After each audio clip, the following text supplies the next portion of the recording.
स्वागत है। आज हम पुरुषों से संबंधित ऐसे रोग के बारे में बात करेंगे जिसको आम भाषा में गुदूद कहते हैं और पुरुष ग्रंथि और इसको इंग्लिश में बोलते हैं प्रोस्टेट।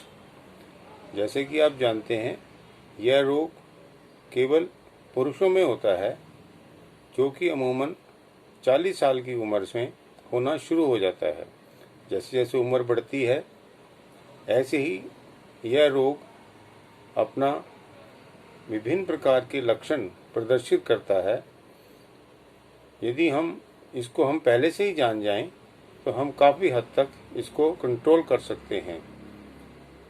विशेषज्ञ तो ये बोलते हैं कि इसका कोई इलाज नहीं है, कोई क्योर नहीं है।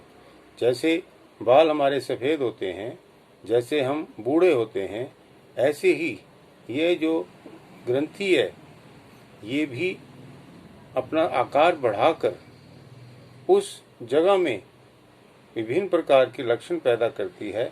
आज हम इस प्रोस्टेट पे बात करेंगे जिसको प्रोस्टेट एनलार्जमेंट भी कहा जाता है और बीपीएच यानी कि बिनाइन प्रोस्टेट हाइपरप्लेसिया। अब आप जाने जो गुदूद है ये 20 से 25 ग्राम का तिकोना सिंघाड़े के आकार का हमारे जो मूत्राशय है, मूत्रमार्ग और मूत्राशय, उसकी जो नेक है, ग्रीवा गर्दन है, वहाँ पे ये स्थित होता है। और ये मलाशय यानी कि रेक्टम जो है उसके बिल्कुल सामने की तरफ होता है। जब कभी इसकी जांच डॉक्टर करते हैं तो एनस या मल द्वार से उंगली डालकर इसका आकार देखा जाता है कि ये बढ़ा हुआ है या नहीं। आप जानेंगे कि जब ये बिनाइन प्रोस्टेट हाइपरप्लेसिया या जो प्रोस्टेट है, गुदूद है, ये बढ़ता है तो विभिन्न लक्षणों को पैदा करता है जिससे हम जान सकते हैं कि ये हमारे में शरीर के अंदर एक प्रकार की अस्वस्थता पैदा कर रहा है। जो लोग ज़्यादातर बैठे रहते हैं, तनावग्रस्त जीवन है, भागा दौड़ का जीवन है, खान पान के अंदर फास्ट फूड, पैकेज फूड, तली हुई चीज़ें, नमक ये लेते हैं, जो तीक्ष्ण पदार्थ हैं उसके अंदर चाहे रेड मीट हो, नॉन वेज में जो लोग ड्रिंक्स लेते हैं, वो स्मोकिंग करते हों और तम्बाकू लेते हों, ऐसे लोगों को ये प्रॉब्लम ज़्यादा होती है। उसका मुख्य कारण ये है तीक्ष्णता, जो एसिडिटी है वो ब्लड में रह के इस प्रकार से वहाँ के जो सेल हैं उनको धीरे धीरे डेड करती है। यानी कि जब वो सेल ख़त्म होने लगते हैं तो उसका विकास होना लगता है, वो बढ़ जाते हैं। तो एक प्रकार से मैं कहूँगा जो हाइपरप्लेसिया है, सेल्स का बढ़ना भी इस बीमारी को दर्शाता है। ये मैंने आपको आम बातें बताई किन लोगों की संभावना होती है, जिन लोगों को होता है। वैसे तो इसकी उम्र 40 से 45 साल बोली है कि इसकी शुरुआत होती है और जैसे जैसे उम्र बढ़ती है ऐसे ऐसे ये हाइपरप्लेसिया यानी कि प्रोस्टेट जो है उसका आकार बढ़ता जाता है। अब रही बात ये, जैसे मैंने आपको बताया, ये कहने को तो 40 से 45 साल है, पर छोटी उम्र के लोगों को भी हो सकती है जिनका जीवन शैली, खान पान तीक्ष्ण पदार्थों पर आधारित है और जो तनावग्रस्त रहते हैं उनकी संभावना ज़्यादा है। ऐसा नहीं है कि बड़े लोगों को अवश्य ही होगा, ऐसा भी नहीं है, लेकिन संभावना की बात जैसे मैंने कही, छोटी उम्र यानी कि 30-32 साल में भी हो सकता है और 70-80 साल में भी नहीं हो सकता। ये बात आप जानिए। अब रही बात है इसके लक्षण क्या होते हैं, हम सर्वप्रथम उसको जानें। सर्वप्रथम लक्षणों में आप देखेंगे जिन लोगों को बाथरूम रुक रुक के आता है, उनके मूत्र की जो धार है वो बूंद बूंद करके आती है, रुक रुक के आती है, कभी कभी दर्द भी होता है और ऐसा लगता है कि उनको मूत्र जो है पूरा त्याग नहीं हुआ, असंतोष रहता है, संतोष नहीं रहता, रात में भी उठना पड़ता है, जब वो काम में व्यस्त होते हैं तब भी उनको बार बार उठना पड़ता है। एक प्रकार से कहूँगा तो ये एक साधारण सी कुछ लक्षण है, तब हमें जानना चाहिए कि डॉक्टर से परामर्श करने का समय आ गया है। अब रही बात कि परामर्श जब हम करते हैं इसमें कुछ टेस्ट होते हैं।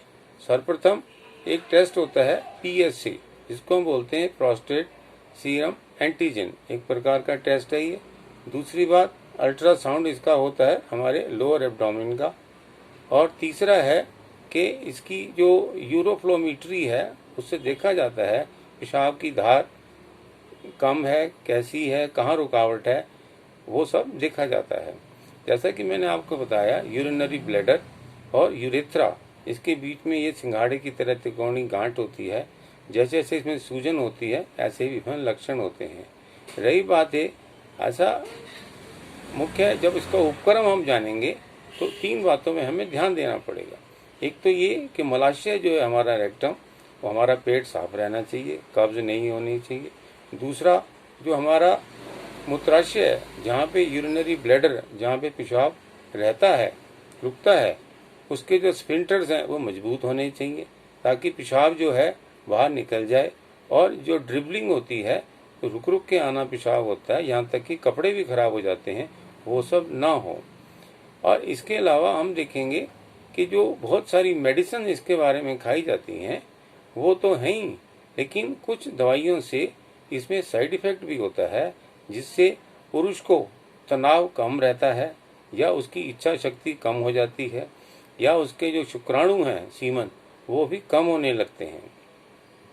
तो मैं कहूँगा हम क्यों ना अपनी जीवन शैली को बदलें और हम ऐसी चीज़ें खाएं जो कि एसिडिक कम से कम हो और अल्कलाइन ज़्यादा हो, अर्थात ताज़ी हरी चीज़ों का इस्तेमाल ज़्यादा करें। जिन हरी सब्जियों में जिसमें पानी की ज़्यादा हो उसे हम ज़्यादा खाएं, जैसे खीरा है, गोभी है पत्तेदार, उसे आप खा सकते हैं। आप पालक खाइए, आप मूली आप खाइए। ऐसे ही जो जूस हैं, फल भी आप वो लीजिए जिसके अंदर रस ज़्यादा हो, जैसे नारियल का पानी है वो आप ले सकते हैं, नींबू पानी है वो ले सकते हैं, धनिए का आप पानी है उसे ले सकते हैं, और नारियल पानी है, ये सब ले सकते हैं। इसके अलावा मैं आपको कुछ हरी सब्जियां बताऊंगा जिसको लेने से आपकी जो मैनेजमेंट है इसको रोग को कम करने का, उसमें लाभ मिलता है। इसके अंदर आप ताज़ा हरा धनिया भी खाएं और इसके साथ साथ आप इसमें हल्दी खाएं। हल्दी खाएंगे और सौंठ यानी कि अदरक खाएंगे, नींबू के रस में मिला के खाएंगे तो आपको लाभ होगा। ऐसे ही जो कुछ ड्राई फ्रूट्स हैं उसके अंदर आप बादाम जरूर लीजिए, भिगो के लेंगे तो और अच्छा है।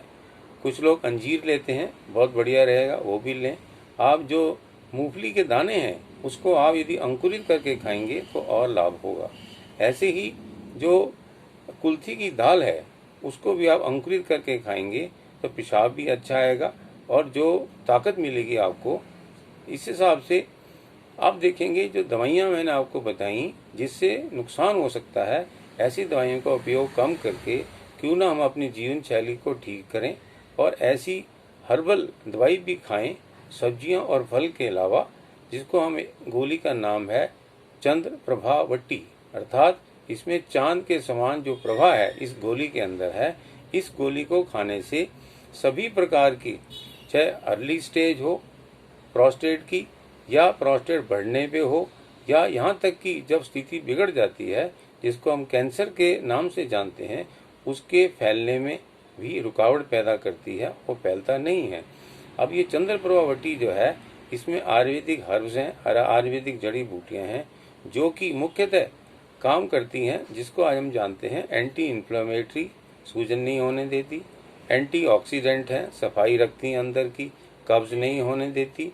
जो वैगस नर्व है जिसको हम समझते हैं हमारे नर्वस सिस्टम से संबंधित है, उसमें भी लाभ मिलता है, तनाव हमारा कम रहता है, शरीर में शक्ति आती है, पौरुषता आती है, पेट साफ रहता है, सूजन कम होती है और एक प्रकार से अब शरीर में तरोताज़ा रहता है।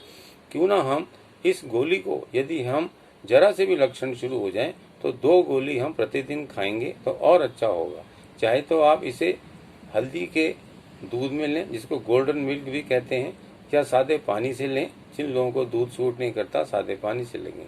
एक बात मैं और आपको कहूँगा, इसके लिए जो मखाने हैं वो किसी भी समय हर्बल टी के साथ खाएंगे तो आपको बहुत लाभ मिलेगा।